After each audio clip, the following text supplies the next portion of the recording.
নমস্কার। আমার কাছে দূরে দেশে বিদেশে ছড়িয়ে থাকা সকল শ্রোতা বন্ধুকে অনেক অনেক স্বাগত জানাই audio story with Moumita YouTube চ্যানেলে।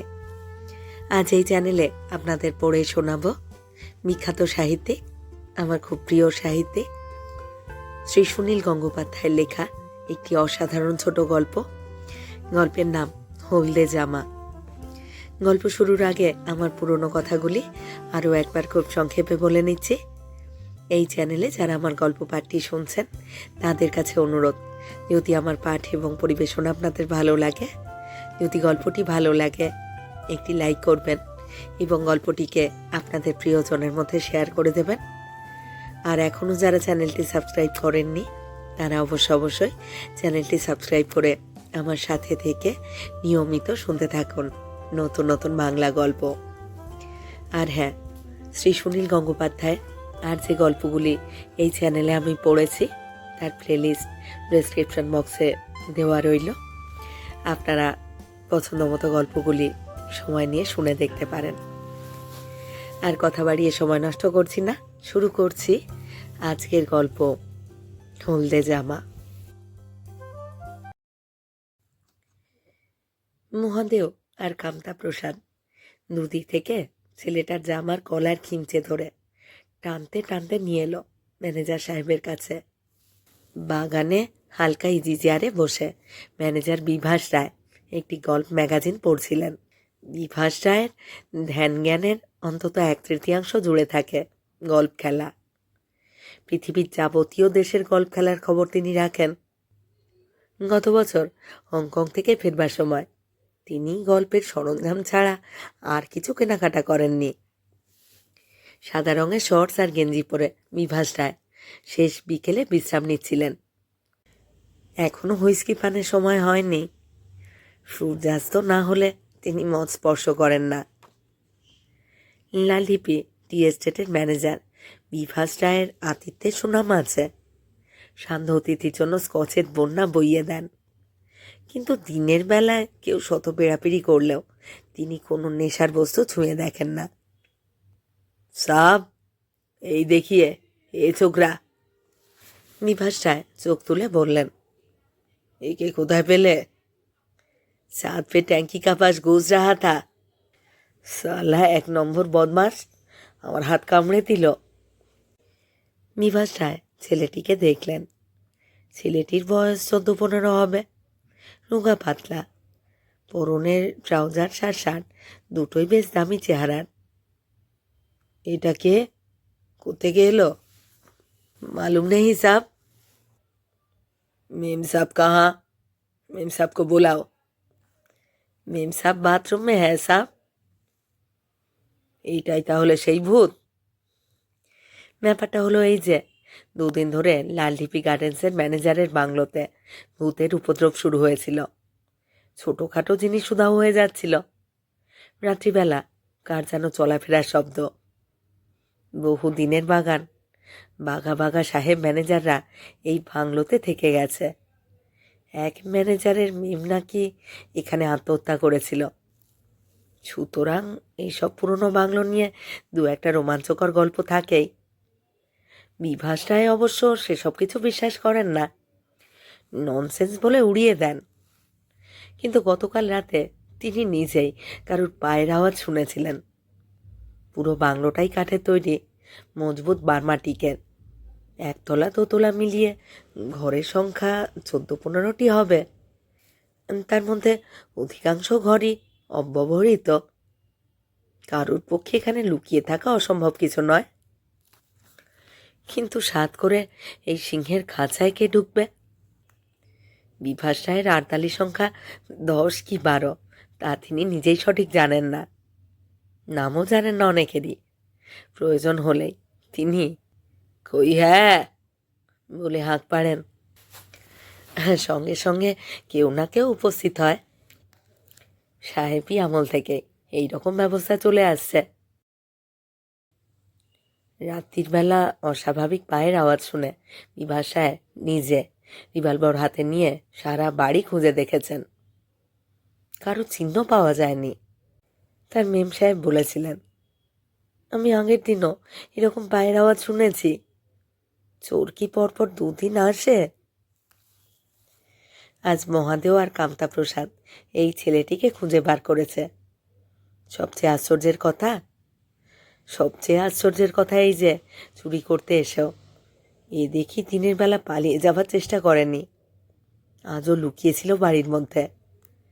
নিশ্চয়ই এর অন্য মতলব। 2-4 ঘা চড় চাপড় মেরেছিস, এই কথা বলে না কেন? সঙ্গে সঙ্গে মহাদেও আর কামতা প্রসাদ দুদিক থেকে দুটো রদ্দা কষালো। ছেলেটা হুমড়ি খেয়ে পড়ল মাটিতে। কামতা প্রসাদ বলল, বহুত হারামি সাপ, 1 নম্বর কা টেটিয়া। মহাদেও ছেলেটার চুল ধরে আবার টেনে তুলতেই বিভাস সাহেব বললেন, থাক আর মারিস না। এই, তুই কে রে? আমার বাংলোতে ঢুকে বসেছিলি কেন? ছেলেটা কোনো কথা না বলে এক দৃষ্টে তাকিয়ে রইল। বিভাস রায় হঠাৎ বিরক্ত হয়ে উঠে বললেন, আমি এসব কিছু জানি না, মেম সাহেব বেরোলে তার কাছে নিয়ে যা। হুকুম অনুযায়ী মহাদেও আর কামতা প্রসাদ ছেলেটাকে আবার টানতে টানতে বাড়ির দিকে নিয়ে যেতে শুরু করতেই বিভাস রায় আবার বললেন, আগেই বেশি মারধর শুরু করিস না। এদিককার কারোর বাড়ি ছেলে নয় তো? ছেলেটি যে মাদেশিয়া কিংবা নেপালি নয় তা তো দেখলেই বোঝা যায়। মুখে স্পষ্ট বাঙালি ছাপ। বাঙালি বলতে এখানে আছে ডাক্তার, অফিসে 3 জন কেরানি আর কারখানার একজন ফোরম্যান। তাদের কারুর বাড়ির ছেলে। ওদের কারুর বাড়ির ছেলে যে চোর হতে পারে না তা নয়, কিন্তু চুরি করতে এসে 2 দিন থেকে যাবে কেন? বাঙালি বাবুদের ছেলে হলে কি মহাদেও আর কামতা প্রসাদ চিনতে পারতো না? আর বাইরের থেকেই বা এখানে আসবে কি করে? চা বাগান মানে একটা আলাদা জগৎ। 3-4 মাইলের মধ্যে কোনো সাধারণ জনবসতি নেই। এই সময় মেম সাহেব অর্থাৎ মিসেস রীতা রায় সেখানে এসে উপস্থিত হলেন।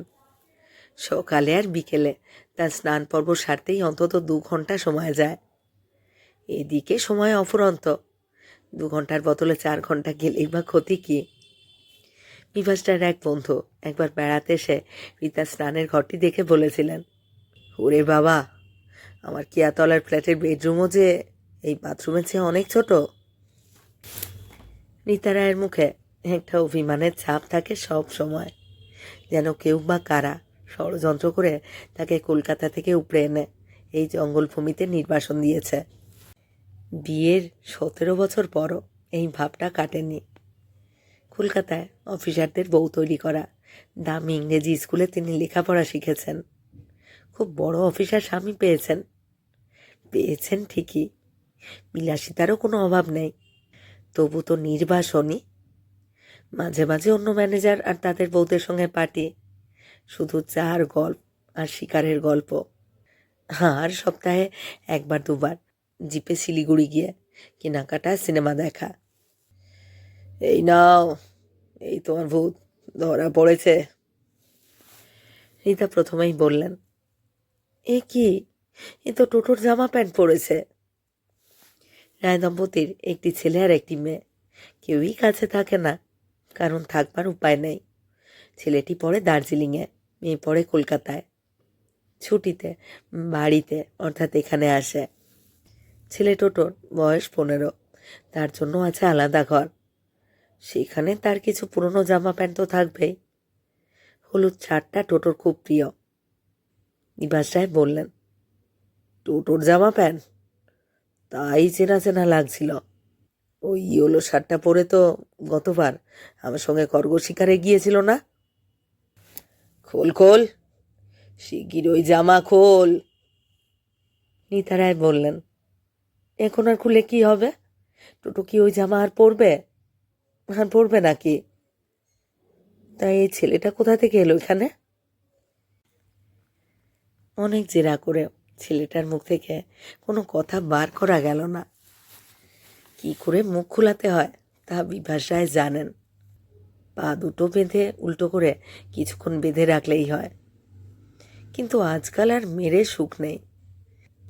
এমনকি চোর টোরদেরও ধরে মারতে গেলে যদি কিছু একটা হয়ে টয়ে যায় তাহলে তো অনেক ঝামেলা। কোনো না কোনো পলিটিক্যাল পার্টি দাবি করে ফেলতে পারে এ ছেলে তাদের দলের। ব্যাস, তাহলে তো আর দেখতে হবে না। নিবাস রায় মহাদেব আর কামতা প্রসাদকে হুকুম দিলেন, ওরা হাত বেঁধে ওকে লিবারের কোয়ার্টারে ঘুরিয়ে আনো। দেখো তো কেউ ওকে চেনে কি না, তারপর দেখতে হবে ও কি কি চুরি করেছে। তা না, এখান থেকে 8 মাইল দূরে।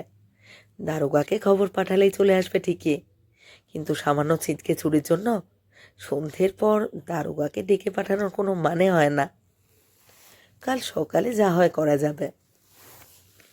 মহাদেব আর কামতা প্রসাদ ছেলেটাকে নিয়ে যাওয়ার পর রীতা বললেন, ভেবে দেখো, ভেবে দেখো কাণ্ড। 2 দিন ধরে একটা ছেলে বাড়িতে রয়েছে, নিশ্চয়ই লুকিয়ে খাবার টাবার খেয়েছে।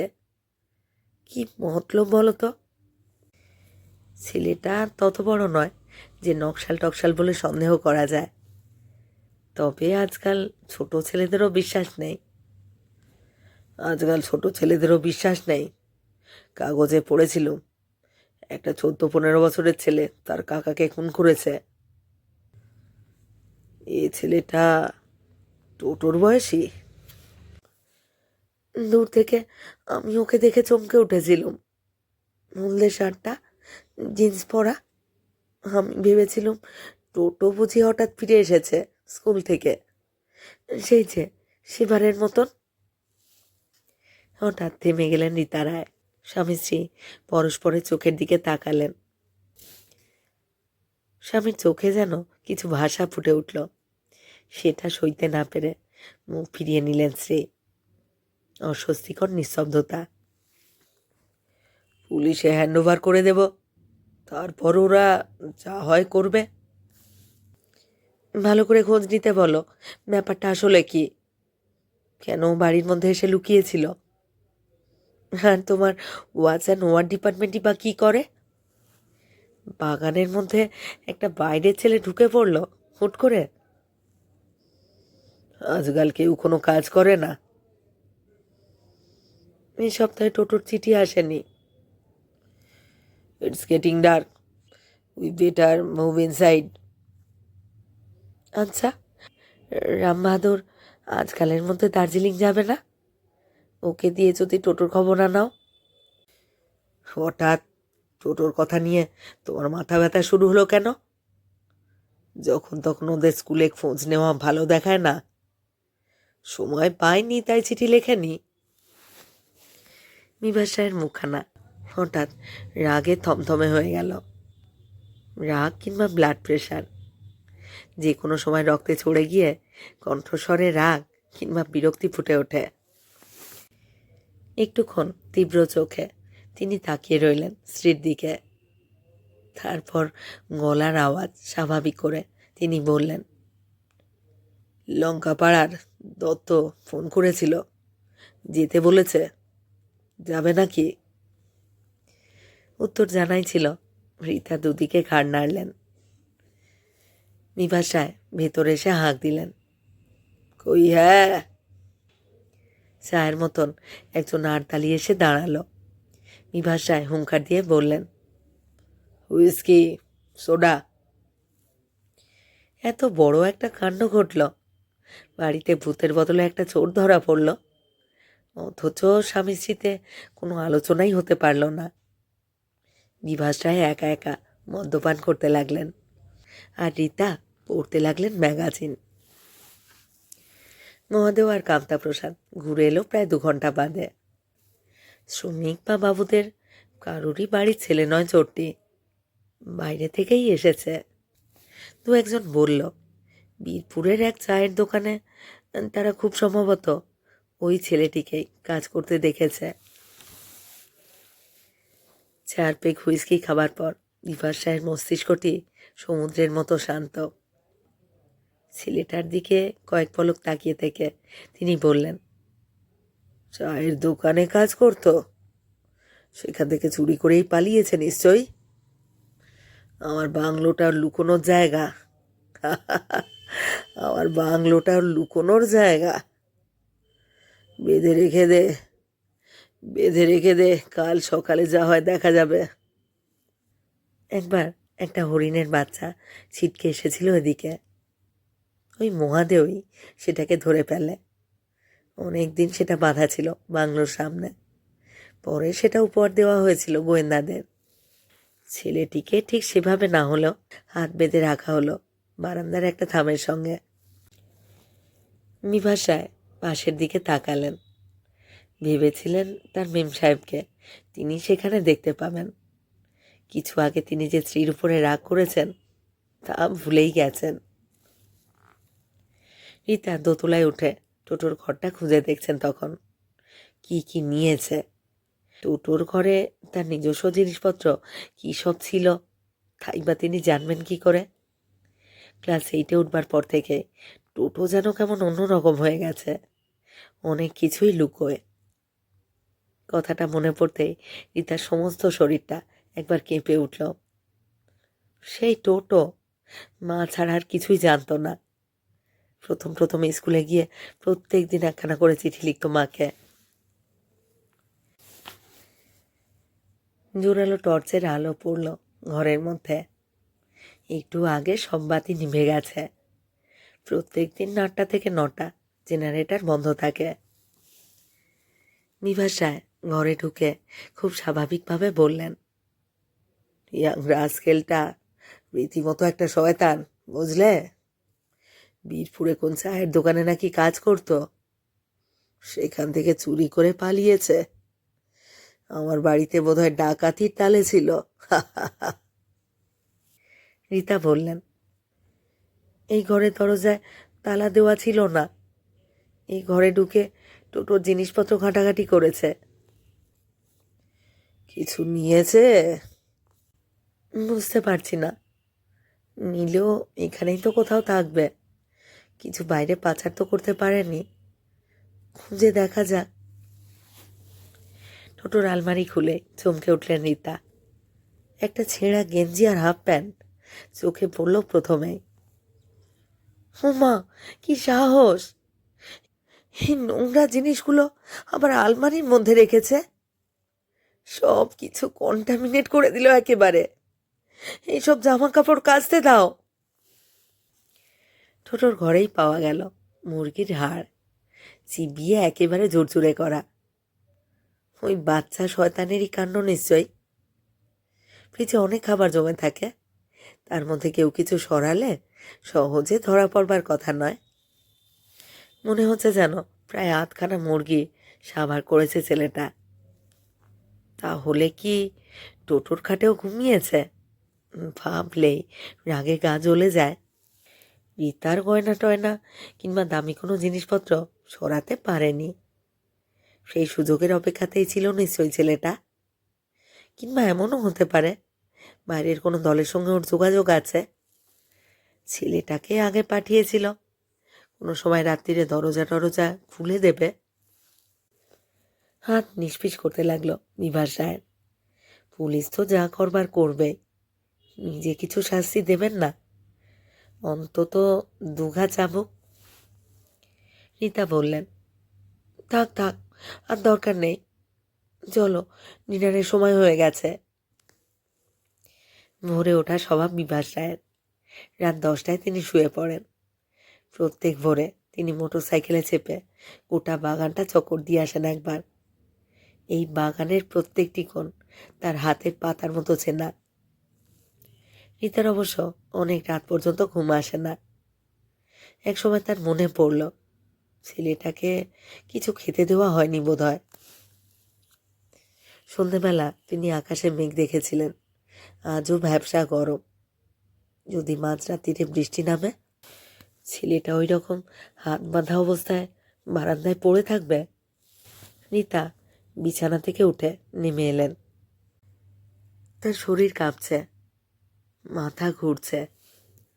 হঠাৎ হঠাৎ বিষমভাবে মনে পড়ছে টোটোর কথা। দার্জিলিংয়ের নর্থ পয়েন্ট স্কুলে টোটো কি এখন ঘুমিয়ে পড়েছে?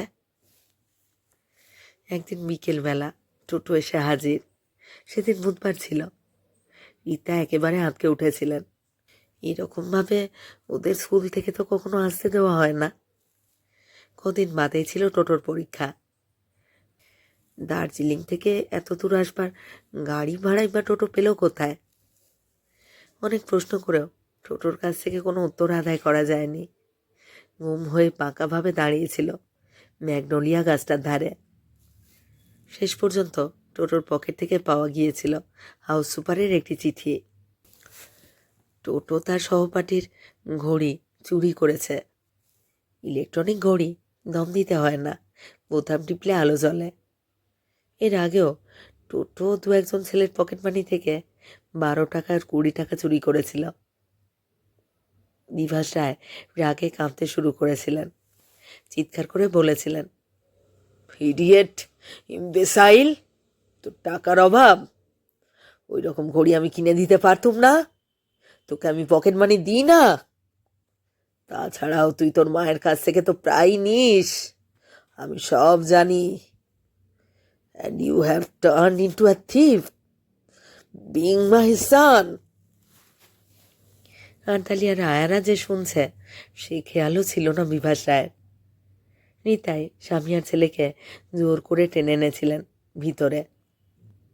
ছেলের গালে একটা থাপ্পড় মেরে বিভাস রায় বলেছিলেন, আমার ছেলে হোক আর যাই হোক, চুরি যখন করেছে তখন ওকে পুলিশে দেওয়াই উচিত।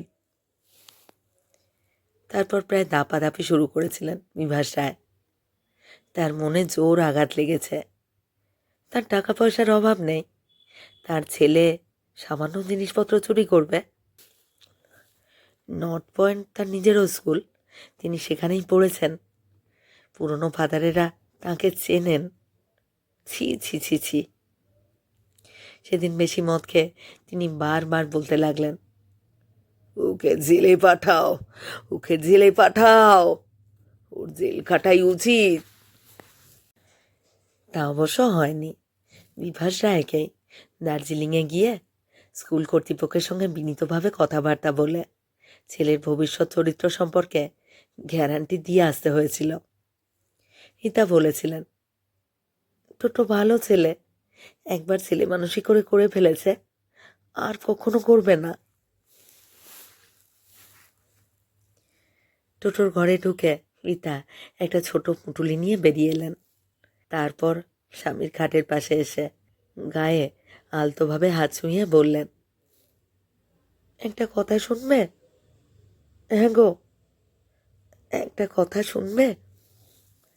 হালকা ঘুম বিভাস রায়ের। চোখ মেলে বললেন, হ্যাঁ কি? ছেলেটাকে ছেড়ে দিলে হয় না? একটুক্ষণ চুপ করে থেকে বিভাস রায় অপ্রত্যাশিতভাবে বললেন, সন্ধেবেলাতে এসে কথা বলনি কেন? আমি তো ভেবেছিলুম তুমি ওকে শাস্তি দিতে চাও। না, মানে তুমি হঠাৎ এমন রেগে উঠলে। আমার ভুল হয়েছে, এখন ওকে ছেড়ে দিলে হয় না? বেশ, যাও, বাদে ওকে বলো। বিভাস রায় আবার পাশ ফিরে শুলেন। মহাদেও নিচের বসবার ঘরের দরজার কাছে শুয়ে আছে। পাশে একটা বল্লম। আলো জ্বালাতেই সে চোখ মেলে তাকালো। সিঁড়িতে দাঁড়িয়ে রীতা বললেন, মহাদেও, বাইরে ছেলেটার বাঁধন খুলে দে। মহাদেও উঠে বসে বললে, জি মাইজি। আর শোন, একটা পাউরুটি আর 2টো কলা দিস ওকে খেতে। ছোড় দেগা, ও চলা জায়গা। হ্যাঁ, আর এই 10টা টাকা ওকে দে। ভোরবেলা বাগানের গেট পার করে দিবি। মহাদেও উঠে দাঁড়িয়ে দরজা খুলতে রীতা আবার বললেন, আর শোন, খোকাবাবুর জামা প্যান্ট পরে আছে, ও 2টো খুলে রেখে যেতে বলবি। এই যে ওর প্যান্ট আর গেঞ্জি। হাতের পুঁটুলিটা মহাদেওর দিকে ছুঁড়ে দিয়েই রীতা উল্টো দিকে ঘুরে দাঁড়ালেন, যাতে তার চোখের জল যেন মহাদেও দেখতে না পায়।